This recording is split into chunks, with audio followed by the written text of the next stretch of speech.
रीना की ताल क्या पाखे सबिता पाखे सबिता सबिता आसरा ना सबिता भौणी परा तांको जुगल को नै के जाइछंती ना जुगल को नै की कटक हॉस्पिटल को जाइछंती तांको देह खरा ए जो रीनाक्षी भौणी का नणंद सबिता से अनुगुळ ना तालचेर नु अनुगुळ हां अच्छा अच्छा हो ठीक है अच्छी आ यही जो सबिता ताले आरंभ कर दो आउ के सबिता की हां आउ जने सबिता भौणी मोबाइल देखो अच्छा अच्छा ताले से फेरी बेनी काले सबिता भौणी काई किछ तो तांका हस्बैंड का देह खराब थिला तो से जाईथिले मु फोन करथिले आसी बेनी ताले अच्छा हां ठीक अछि आरंभ कर दियन ठीक है हमें आरंभ कर आज हेला विषय वस्तु हेला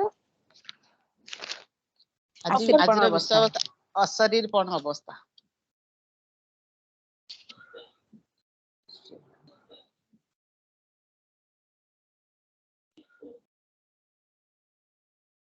ओम शांति।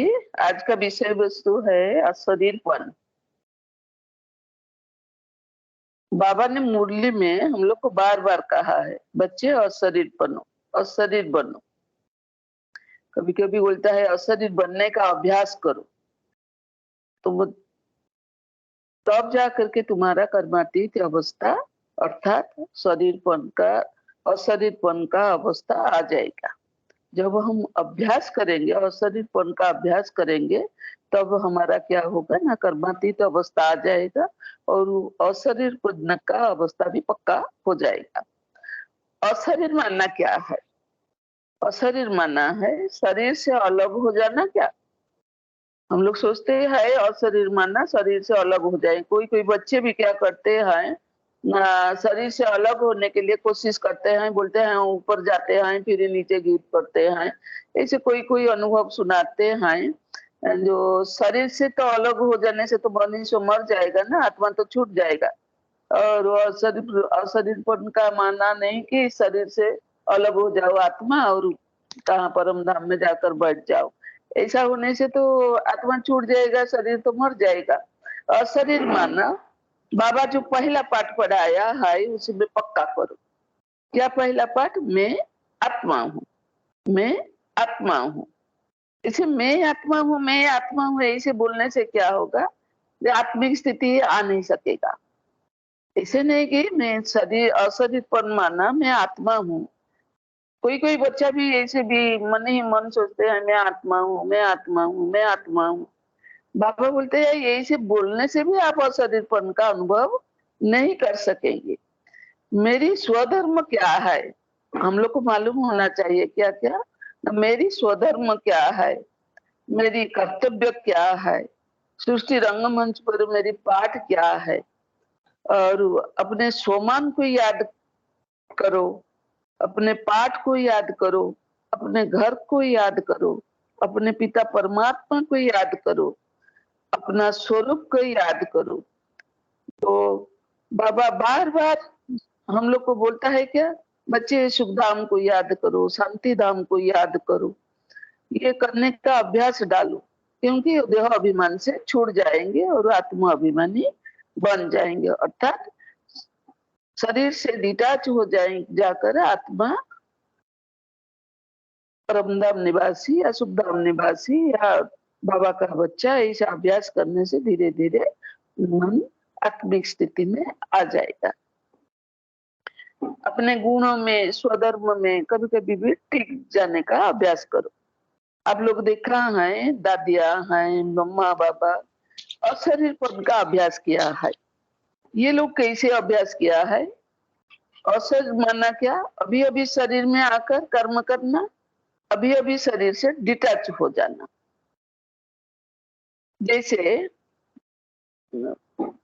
जैसे हम लोग टाइट वस्त्र पहन से क्या होता है उसको उतारने के लिए बहुत मुश्किल अनुभव होते हैं।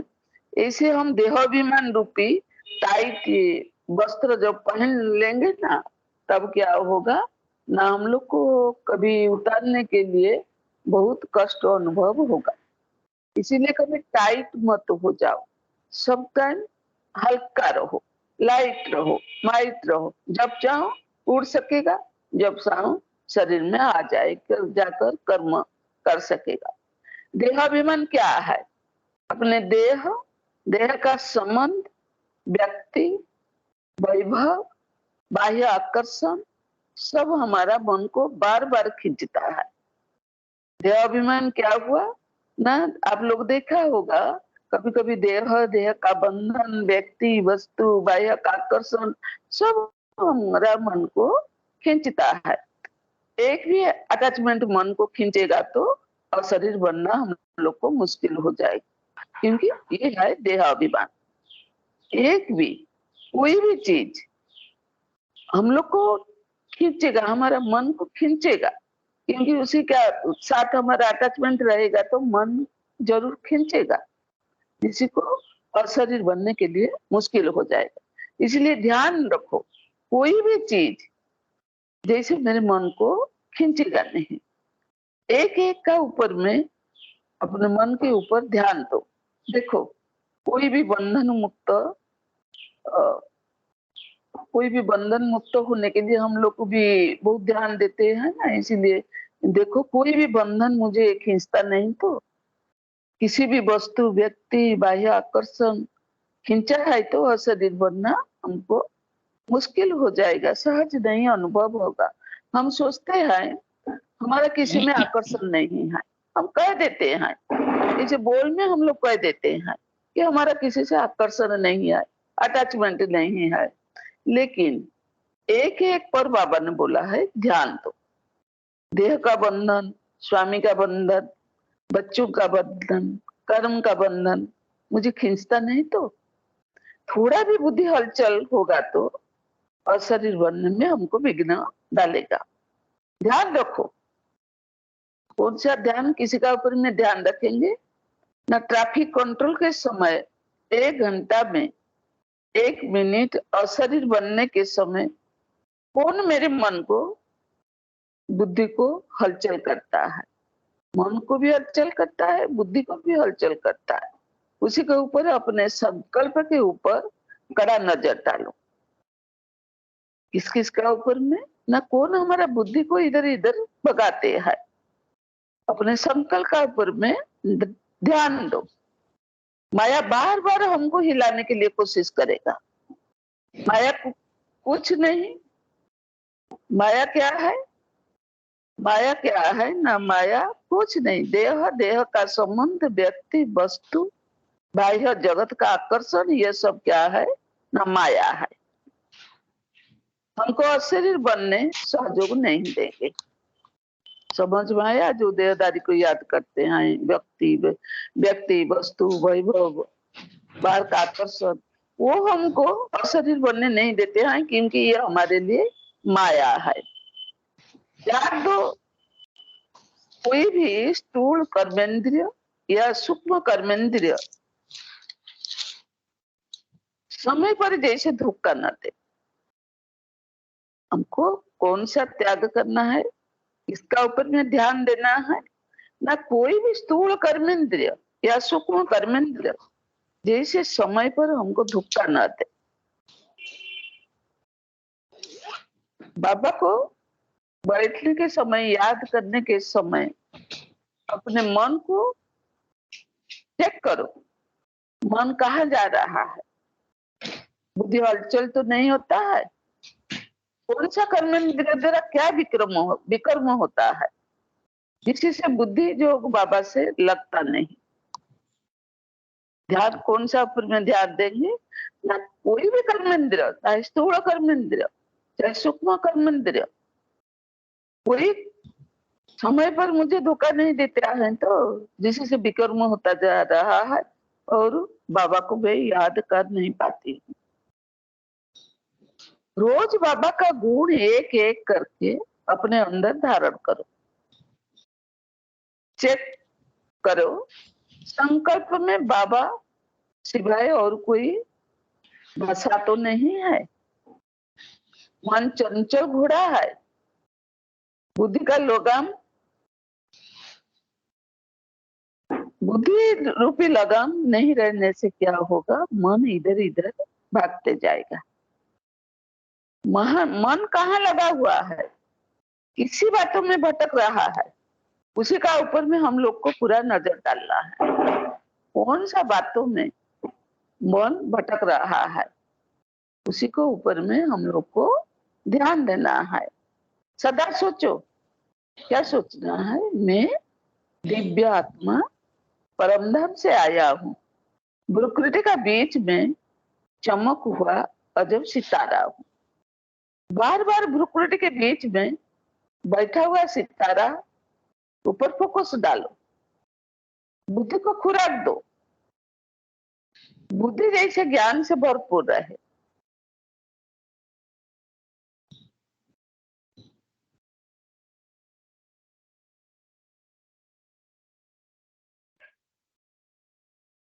ଶୁଭୁନି ତ? ଶୁଭିଲା? ଏବେ ଶୁଭିଲା। हाँ, आसला उठे कॉल जे। तो बार बार बाबा ने बोला है, प्रकृति के बीच में मैं चमकता हुआ अजब सितारा ऊपर में ध्यान दो और उसको याद करो, फोकस डालो, बुद्धि को खुराक दो, बुद्धि जैसे ज्ञान से भरपूर हो जाए। इसी के लिए मुरली को हम लोग को क्या करना है ना, बार बार पढ़ते चलो, उसी को बुद्धि में धारण करो, बीच बीच में मनन चिंतन करो, अपने स्वरूप में लाओ। बीच बीच में बुद्धि को मनन चिंतन करो, मुरली को पढ़ो, धारणा करो, मनन चिंतन करो और उसको स्वरूप में लाओ। ये है अशरीरपन स्थिति। ब्रह्मा बाबा जैसे, ब्रह्मा बाबा को जैसे क्या रहा है, तात रहा था, क्या तात रहा, कैसे मैं अशरीर बनूं, अव्यक्त बर्तन में जो संपूर्ण ब्रह्मा है उस समान मुझे बनना है। दिन रात ये क्या किया ना, एकाकार कर दिया है। कैसे मैं अशरीर बनूंगा, मैं भी आत्मा हूँ, जसोदा भी आत्मा है, नारायण भी आत्मा है, सबको आत्मा की दृष्टि में देखने का अभ्यास डाल दिया। दादी प्रकाश मुनि को आप देखा, वो कर्मातीत अवस्था को प्राप्त करने के लिए, कर्मेंद्रिय जित बनने के लिए उसी का ऊपर में पूरा ध्यान दिया।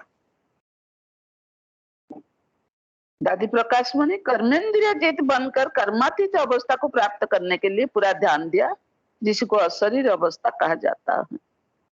मम्मा हर घड़ी अंतिम घड़ी समझ अशरीर बनने का अभ्यास किया है।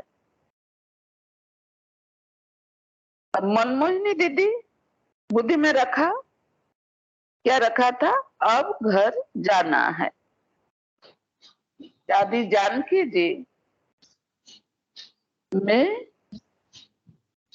और मेरा बाबा, मेरा तो एक सिर्फ बाबा, दूसरा ना कोई, कंबाइंड स्वरूप का धारण किया है। सदा बुद्धि में रखता था, मैं आत्मा हूँ, वो पिता, मेरे पिता परमात्मा है। उसी को ये वो आत्मा ज्ञान सबको पहले देते थे, मैं आत्मा, मेरा पिता परमात्मा। वो दो शब्द उनका वाक्य में जरूर आता था। तो ये सदा कंबाइंड रूप स्वरूप में रहने के लिए अभ्यास किया था। सबका लक्ष्य एक है, कौन सा लक्ष्य, अशरीर बनने का। लेकिन पुरुषार्थ मार्ग में अशरीर बनने का मार्ग अलग अलग है। इसीलिए महारथी जैसे हम लोग को पुरुषार्थ करना है। बाबा कहते सिर्फ एक विषय पर स्पेशलिस्ट बनो, आपको जो सहज लगता है पुरुषार्थ मार्ग में यो करो। पढ़ाई तो बहुत सहज है, आपको जो अच्छा लगता है, आपको जो सहज लगता है। पढ़ाई में जैसे स्पेशलिस्ट एक में, अंदर से एक में लेते हैं, सब कुछ सब्जेक्ट पढ़ते हुए भी अंदर से एक लिखते हैं। नहीं तो स्पेशलिस्ट बनना है तो एक सब्जेक्ट का ऊपर में स्पेशलिस्ट बनते हैं। ऐसे हम लोग को भी सब पढ़ाई, बाबा जो पाठ पढ़ाते हैं उसको पढ़ते हुए, लेकिन एक का ऊपर में पूरा पूरा ध्यान देना पड़ेगा। मैं कोई पुरुषार्थ करना है, मैं मुझको शांत स्वरूप में रहना है। किसी को पुरुषार्थ करना है, मैं आनंद स्वरूप में मुझको रहना है। एक विषय में स्पेशलिस्ट बन जाएंगे तो दूसरा सब आपके पास सहज आ जाएगा। पढ़ाई बहुत सहज है, ये इतना कठिन नहीं है। पुरुषार्थ भी बहुत सहज है, सिर्फ आपका लगन रहना है, सिर्फ आपका लगन रखना है।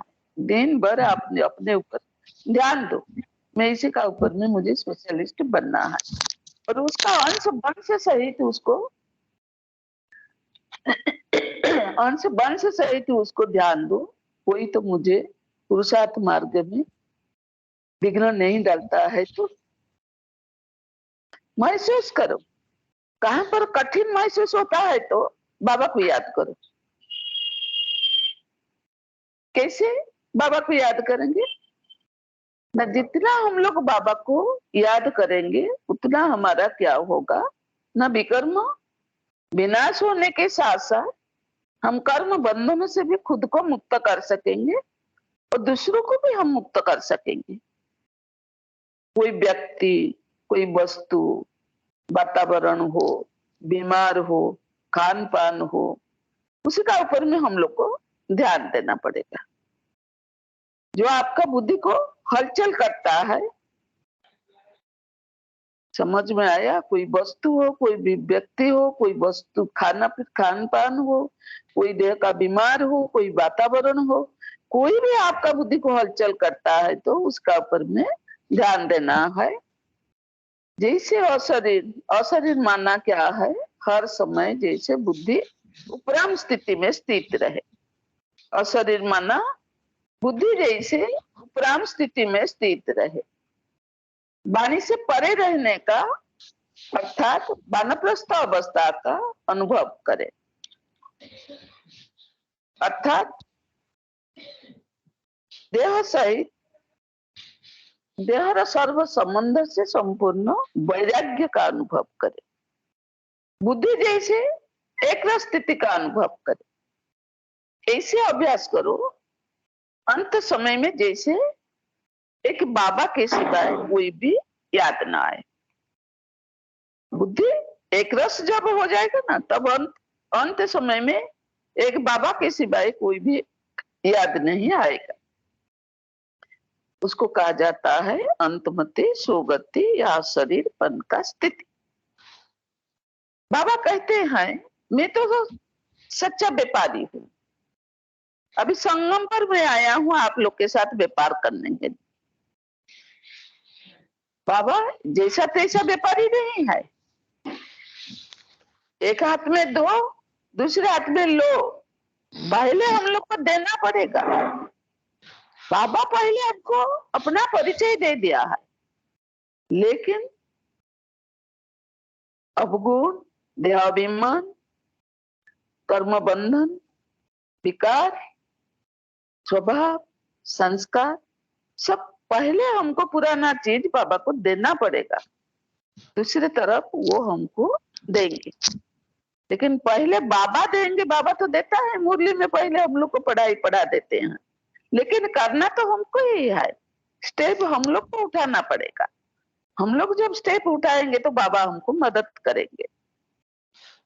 बाबा अभी धोबी होकर के भी आया है, कलयुग जो भी धोबी घाट में, ये कलयुगी रूपी धोबी घाट में बाबा आया है धोबी बन करके।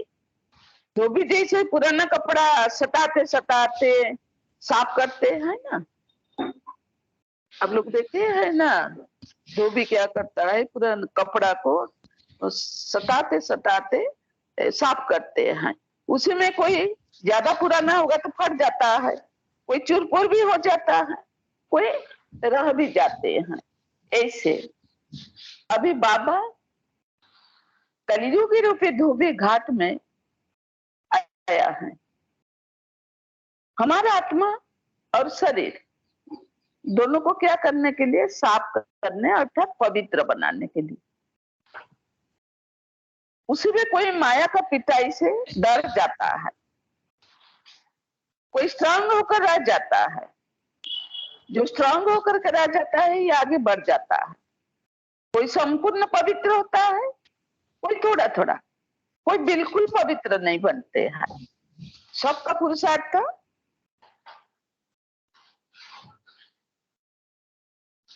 अपना अपना है।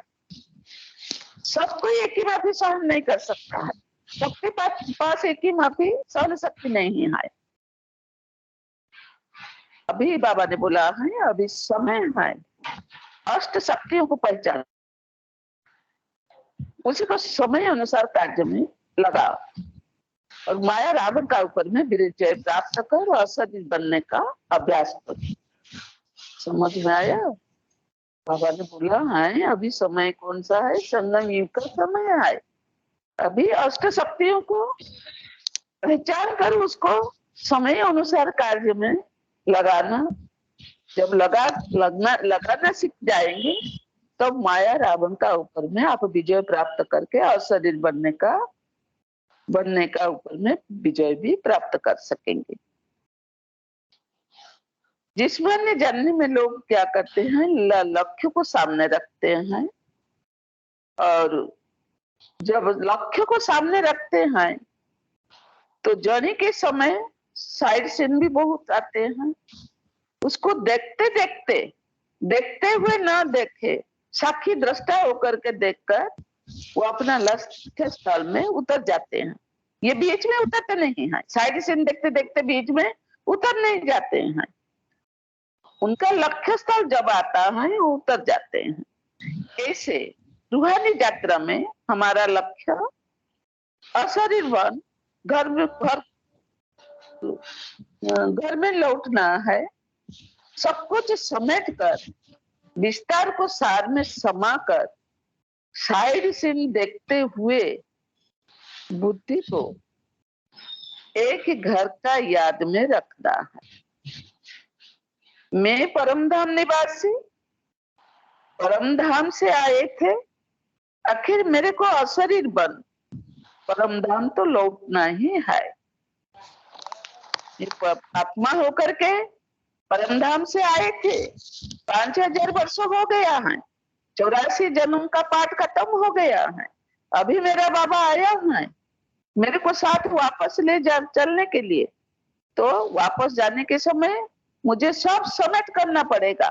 देह का संबंध, व्यक्ति वैभव सब बाबा के पास समेटन करके मुझे आत्मिक स्थिति में फिर बाबा के साथ लौटकर घर जाना पड़ेगा। बिंदी रूप में आए थे, अशरीर बिंदी रूप में घर जाना ही है। इसी के लिए बिंदी बाबा के साथ बिंदी ड्रामा को बुद्धि में रख अशरीर बनने का हम लोग को अभ्यास करना है। बिंदी रूप में आए थे, बिंदी रूप में हमको घर जाना है, तो इसी के लिए क्या करना है? बिंदी बाबा को याद करने के साथ साथ ड्रामा को भी याद करना है और अशरीर बनने का भी अभ्यास करना पड़ेगा। बीज से क्या होता है ना, वृक्ष निकलता है, वृक्ष विस्तार को पाता है, फिर बीज में समा जाते हैं। लास्ट में क्या होता है, बीज वृक्ष क्या होता है ना, बीज में समा जाते हैं। ऐसे हम बीज रूप आत्मा रूप में आए थे। इस रंग मंच पर बहुत नाम मान शान कमाया, बहुत समझ में आया, बहुत धन कमाए, जिसी से खूब विस्तार को पाया। अभी फिर से सभी से बुद्धि जो को हटाकर बीज रूप स्थिति में स्थित होकर घर लौटना। समझ में आता है? जिस्मानी कारोबार बहुत किया, जिस्मानी कारोबार हम लोग को बहुत किया। अभी बाबा आया है, वहां ज्ञान रत्नों का कारोबार भविष्य 21 जन्म के लिए डिपॉजिट कर करना है। क्या अभी विलासी धन तो हम बहुत कमाया है, बहुत नाम मान शान लिए हैं, लेकिन अभी वहां बाबा पिता परमात्मा आए हैं ज्ञान रत्नों का कारोबार सिखाकर। जो रत्न का कारोबार से हम मालदार पार्टी बन जाते हैं, इसी से भविष्य 21 जन्म के लिए हम लोग क्या होता है, हमारे भाग्य डिपोजिट होता है और मरने के समय हम भरपूर हाथ में जाते हैं। दुनिया वाले क्या होते हैं ना, खाली हाथ में जाएंगे। आप रत्नों से भरपूर होकर थाली भर भर कर लौटेंगे। जिसी को देखकर बाबा बोलेंगे, वाह मेरे राजा के बच्चे, वाह, राजा बनकर लौटा है। भिखारी बनकर हम लौटते नहीं, हम राजा बनकर के आए थे। फिर राजा बनकर के ज्ञान रत्नों से भरपूर होकर हमको घर लौटना पड़ेगा, जिससे बाबा हम बच्चों को वाह वाह करते रहेंगे। बाबा का एक एक वरदानों को बुद्धि में लाओ, उसी को प्रैक्टिकल में लाओ, प्रयोगशाला में प्रयोग करो। जितना प्रयोग करेंगे उतना बढ़ते जाएगा। पहले खुद में प्रयोग करो, फिर 5 तत्व सर्वात्माओं के प्रति प्रयोग करो। जितना एक्सपेरिमेंट करेंगे उतना सफलता को आप प्राप्त करेंगे। जैसे कोई वैज्ञानिक प्रयोगशाला में एक्सपेरिमेंट कर जब इन्वेंशन कुछ कर लेता है ना, तो संसार का भी लाभ होता है, फिर सरकार भी उसको इनाम देते हैं। और ऐसे आप भी जब बाबा का हर खजाना, हर वरदान, हर ज्ञान, गुण, शक्तियों को अपने मन में प्रयोगशाला में, मन रूपी प्रयोगशाला में प्रयोग कर दुनिया की सेवा में लगाएंगे, आपको तो बाबा के तरफ से इनाम मिलेगा, बहुत सारा तोहफा भी मिलेगा। फिर 21 जन्म के लिए पूज्य आत्मा बन जाएंगे। 63 जन्म के लिए आपका भक्त आपका जड़ मंदिर में, आपका मंदिर में जड़ चित्र के सामने गायन पूजन भी करेंगे। आपका दर्शन के लिए 1 मिनट 1 सेकंड का दृष्टि लेने के लिए लाइन लगाकर तरस पड़ेंगे। बहुत समय में हम सोचते हैं मेरे कोई इच्छा नहीं है, हम सोचते हैं अटैचमेंट नहीं है, कोई विकार नहीं है, हम सोचते हैं अरे हम तो परफेक्ट बन गए हैं, हमारे अंदर में तो कुछ नहीं है। लेकिन प्रैक्टिकल जो पेपर आता है हम उसमें फेल हो जाते हैं। अब ध्यान देंगे उसका ऊपर में। आप सोचते हैं मैं क्रोध कापुर में जीत गया, लेकिन प्रैक्टिकल जब आएगा ना, कोई कुछ भी बोल देने से अभिमान आ जाता है और मन में अपमान आने से 1-2 उल्टी भाषा भी हम लोग भूल देते हैं। कोई ना कोई इच्छा, आकर्षण, अटैचमेंट, बंधनों से बंध गए हैं। कोई भी इच्छा हमको अच्छा बनने नहीं देते हैं, इच्छा का अधीन हो जाते हैं। अनेक बाह्य आकर्षण से मुक्त हो नहीं सकते हैं। जब हम इच्छा का अधीन हो जाते हैं तो बाह्य जगत का अनेक आकर्षण से हम लोग मुक्त हो नहीं सकते हैं। देह का बंधन हमको खींचता है, किसी का विशेषता को देख प्रभावित हो जाते हैं, किसी का विशेषता को देख करके हम लोग को प्रभावित नहीं होना है, हम अपने अंदर में उसको धारण करना है और सोचना है वो जो विशेषता उसको मिले हैं या मुझे मिले हैं, ये किसका दान है? ये नहीं, ये प्रभु का दिया हुआ दान है। हमको उनका ऊपर में प्रभावित नहीं होना है, उनका विशेषता को तो हमको विशेषता को अपने अंदर में धारण करना है और विशेष आत्मा बनना है। इसीलिए देने वाला को याद करो। देने वाला कौन है? बाबा। बाबा को याद करो, कोई भाई बहन को याद मत करो। मन को सच्चाई सफाई रखो। किसका अवगुण को देखकर उसको टोको मत, अपना अवगुण वंश सहित निकाल दो। हमको किसी का शरीर को नहीं देखना है, आत्मा भाई को देखना है, तब शरीर बनने का पुरुषार्थ हमको सहज हो जाएगा। अपने को शक्तिशाली आत्मा समझ अपना शक्तिशाली प्रकंपन चारों ओर फैलाओ। सोचो, मैं बहुत शुद्ध लाइट माइट आत्मा हूं। रात को सोने का पहले सोचो, मैं एक शक्तिशाली आत्मा हूं। मैं ऊपर से आई हुई आत्मा हूं, जिसको परमात्मा ने इस रंग मंच पर भेजा था कुछ अच्छा कर्म करने के लिए। तो ऐसे सोचने से क्या होगा, हमारा मन शक्तिशाली बन जाएगा।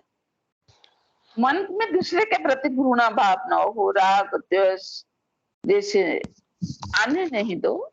अशरीर बनने में भी वो भी विघ्न सृष्टि करता है। इसीलिए सबके साथ मिलजुल कर प्यार से रहना है। झगमुई में नहीं रहना, लड़ाई झगड़ा नहीं करना है। अपने मन को कलुषित मत करो, नहीं तो अंत समय में वही व्यक्ति, वही वस्तु, वही बाह्य चीज आपको आकर्षित कर लेंगे। आप अशरीर बनने में सफलता को प्राप्त कर नहीं सकेंगे, क्योंकि लास्ट समय बाबा याद नहीं रहेगा। जितना लाइट माइट रहेंगे उतना आप उड़ सकेंगे, आपका अंदर हिम्मत आएगा। सब बाबा को सौंप दो, निश्चित रहो, निर्भय रहो। हर एक आत्मा का पाठ को साक्षी दृष्टा होकर देखो, क्योंकि हमें नहीं जाना है। सदा प्रसन्न चित रहो। सदा हमको क्या करना है, प्रसन्न चित रहना है। सब प्रश्न मन से खत्म हो जाएगा। जब हम सब प्रसन्न चित रहेंगे तब हमारे मन से सब प्रश्न खत्म हो जाएगा। याद रखो, ये बनी बनाया ड्रामा है या खेल है, इसी में हर एक आत्मा का पाठ फिक्स है। इसी को देखकर हर तो लडोल रहो, सुनी सुनाया बातों में बुद्धि लगाओ नहीं। ड्रामा कल्याणकारी है। हर एक आत्मा अच्छा है, पवित्र है, शांत स्वरूप है। उसका पाठ ड्रामा में ऐसे मिला है। ये तो असली में प्योर आत्मा है, पीसफुल आत्मा है, पावरफुल आत्मा है। ऐसे अपने आप से बातें करो। सब आत्मा प्रैक्टिकल में अच्छे हैं, परफेक्ट हैं। सबका पाठ को एक्सेप्ट कर लो, जो है जैसे है। सब बाबा का बच्चा है, मेरा भाई है, एक घर के निवासी है, एक परिवार के संतान है। ऐसे ऐसे मन ही मन अजपा जप करो तो क्या होगा ना, माखन से बाल जैसे निकल जाता है ना, ऐसे हमारे मन से सब अवगुण निकालते जाएगा। बुद्धि जो सबसे हट जाएगा, मन शांत शीतल संतुष्ट हो जाएगा। मन सदा खुशी हल्का रहेगा, मन उपराम हो जाएगा। इसीलिए बाबा कहते हैं जितना हो सके बच्चे चुप रहो, अंदर बाहर चुप रहो। अपने अंतर मन को झांक कर देखो, मन में किसी के प्रति तो खोट नहीं है। कहा जाता है अपने घोट तो नशा चढ़े, चढ़ो तो चाखे बैकुंठ रस, गिरे तो चकना चूर। अभी चढ़ने का समय है, कल्याणकारी युग है। परमात्मा हमारा साथ है। हम जो अभी चाहेंगे वही कर सकेंगे, क्योंकि विजय हमारा जन्म सिद्ध अधिकार है। परमात्मा का वरदान कभी भूल नहीं सकते। भूलेंगे तो मिट्टी के पुतले के साथ खेलेंगे। सदा अपने को चेक करो, मेरे कदम आगे बढ़ रहा है या पीछे हट रहा है। मन को झांक कर देखो, मन में तो व्यर्थ को चलता नहीं है। अर्थात मेरी हर कदम पीछे हटता है ना आगे चढ़ता है।